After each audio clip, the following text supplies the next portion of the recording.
Hello friends, आशा करते हैं आप सब अच्छे होंगे। दोस्तों, महाकाश विज्ञान का एक ऐसा अंग है जिसका खोज कभी ना खत्म होगा, ना ही होने वाला है। जितने दिन बीतेंगे उतने ही नए खोज मिलते रहेंगे। लेकिन हम और आप स्पेस के बारे में कितना जानते हैं? बहुत कम।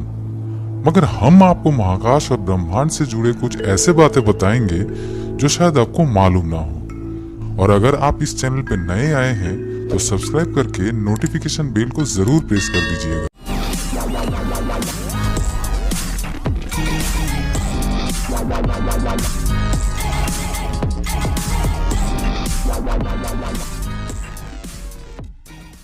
फ्रेंड्स, पृथ्वी में हम जितना भी आवाज सुनते हैं उसका सबसे बड़ा कारण है वायुमंडल।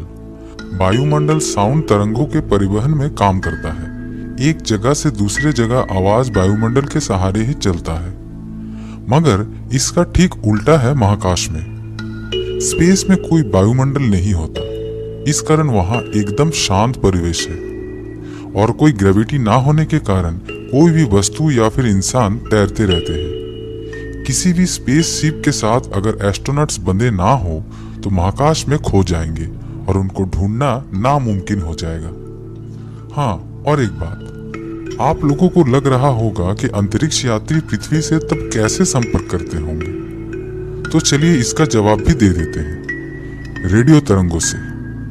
रेडियो वेव के सहारे अंतरिक्ष यात्री धरती में बने स्पेस स्टेशन के साथ संपर्क साधते हैं। हम सबको पता है कि बुध यानी मरकरी ग्रह सूरज के नजदीक है, तब जरूर इसका तापमात्रा अन्य ग्रहों के मुकाबले सबसे ज्यादा होगा। लेकिन ऐसा नहीं है। मरकरी में वायुमंडल प्रॉपर ना होने के कारण सूरज से निकला तापमात्रा वहां नहीं रुकता, बल्कि वापस फैल जाता है। सौरमंडल में सबसे ज्यादा टेम्परेचर होता है वेनस में। शुक्र ग्रह में कार्बन डाइऑक्साइड होने के कारण सूरज से निकला गर्मी वायुमंडल के अंदर ही रह जाता है, बाहर नहीं निकल पाता। इसके कारण वहां तापमान 462 डिग्री सेल्सियस रहता है, जो कि सौरमंडल का सबसे गर्म ग्रह है। दोस्तों, धूमकेतुओं को देखना किसे नहीं पसंद है। हमारे स्कूल में हेलिस कॉमेट के बारे में सुना था। उसके ऊपर हमारी उत्सुकता तभी से बढ़ी। लेकिन अपने आंखों से देखने का सौभाग्य शायद हम कम लोगों को मिला होगा, क्योंकि ये सामान्य धूमकेतु नहीं है। हर 76 वर्ष बाद ये पृथ्वी से दिखाई देता है। पिछली बार इसको 1986 में देखा गया था और अगली बार 2061 और 2062 के बीच किसी एक समय देखा जा सकता है। सूरज हमारे सौरमंडल के केंद्र में है और इसी को चक्कर लगा रहा है पृथ्वी और सब ग्रह। वैज्ञानिकों का मानना है कि सौरमंडल के ज्यादातर ग्रह, एस्टेरॉइड्स और कई चीजें हैं जो सूरज से टूटने के कारण बने हैं, यानी ये सब सूर्य के अंश हैं। लेकिन क्या आपको मालूम है, सौरमंडल के अंतर्गत जितने ग्रह, उपग्रह, एस्टेरॉइड्स, धूल, गैस, इन सब का लगभग मिला के जितना द्रव्यमान निकलता है उसका 99% सिर्फ सूरज का ही है। इसी के कारण सूरज का ग्रेविटेशनल फोर्स ग्रहों के ऊपर इतना ज्यादा काम करता है। ब्रह्मांड कितना विशाल है इसका अंदाजा लगाना मुश्किल है, और इस ब्रह्मांड में कितने आकाशगंगाएं हैं ये भी खोज के विषय है। लेकिन कुछ के बारे में जानकारी लगाया जा चुका है, जैसे कि एंड्रोमेडा, मिल्की वे, वर्लपूल और कई गैलेक्सीज। इनमें से मिल्की वे गैलेक्सी में है हमारे मध्यम वर्गीय तारा सन। खोजकर्ताओं के मुताबिक अब तक 125 बिलियन गैलेक्सीज को देखा जा सकता है या फिर इनके बारे में पता लगाया जा सकता है। और हमारे मिल्की वे आकाशगंगा में 100 से 400 बिलियन तारे हैं। पृथ्वी से सबसे नजदीक में स्थित स्पाइरल गैलेक्सी है एंड्रोमेडा गैलेक्सी। एंड्रोमेडा जैसे कुछ और गैलेक्सियों के बारे में आपको हमारे इस चैनल में मिल जाएगा। अब आते हैं पृथ्वी से सबसे दूर में स्थित गैलेक्सी GN-Z11 पे। ये सप्तर्षि तारा मंडल के अंतर्गत हाई रेडशिफ्ट आकाशगंगा है, जो 32 बिलियन लाइट ईयर्स दूरी में स्थित है। करमान लाइन एक ऐसा अंतर्राष्ट्रीय मान है जिससे पृथ्वी का वायुमंडल और अंतरिक्ष में सीमा और उनके बीच का फासला नापा जाता है। फेडरेशन एरोनॉटिक इंटरनेशनल के मुताबिक सी लेवल से 100 किलोमीटर ऊपर वाले रेखा से करमान लाइन शुरू होता है, लेकिन नासा और यूएस एयरफोर्स इसे नहीं मानते। उनका ये नाप समुद्र के जलस्तर से 80 किलोमीटर ऊपर में से शुरू होता है। अंतरिक्ष में वायुमंडल नहीं है, लेकिन अंतरिक्ष का तापमान है।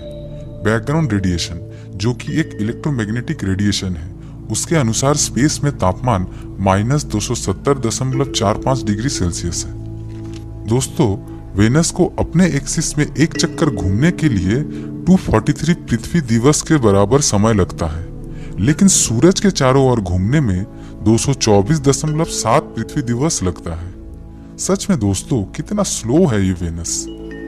जानते हैं दोस्तों, अंतरिक्ष में एक ही प्रकार का दो धातु किसी भी कारण अगर मिल जाता है तो वो स्थायी रूप से मिलके एक ही हो जाता है।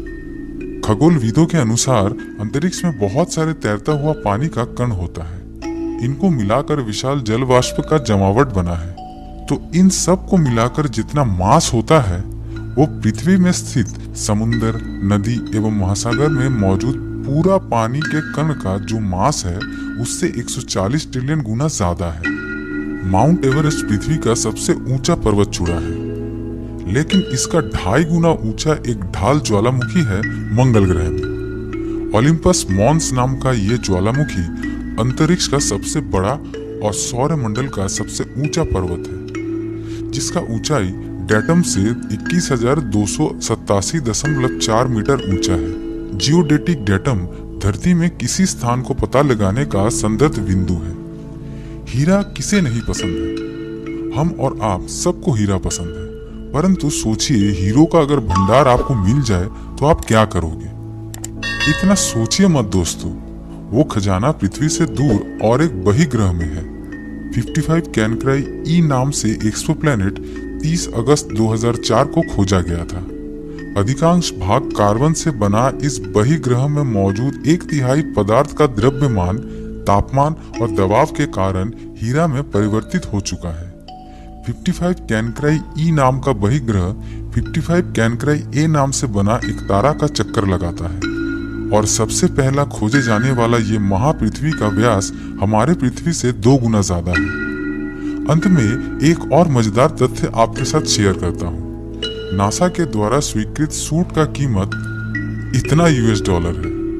सूट का कीमत इतना क्यों हुआ जानते हैं? बैकपैक और कंट्रोल मॉड्यूल के कारण, जो कि इन पूरा कीमत का 70% है। तो दोस्तों, ये था आज का फैक्ट्स।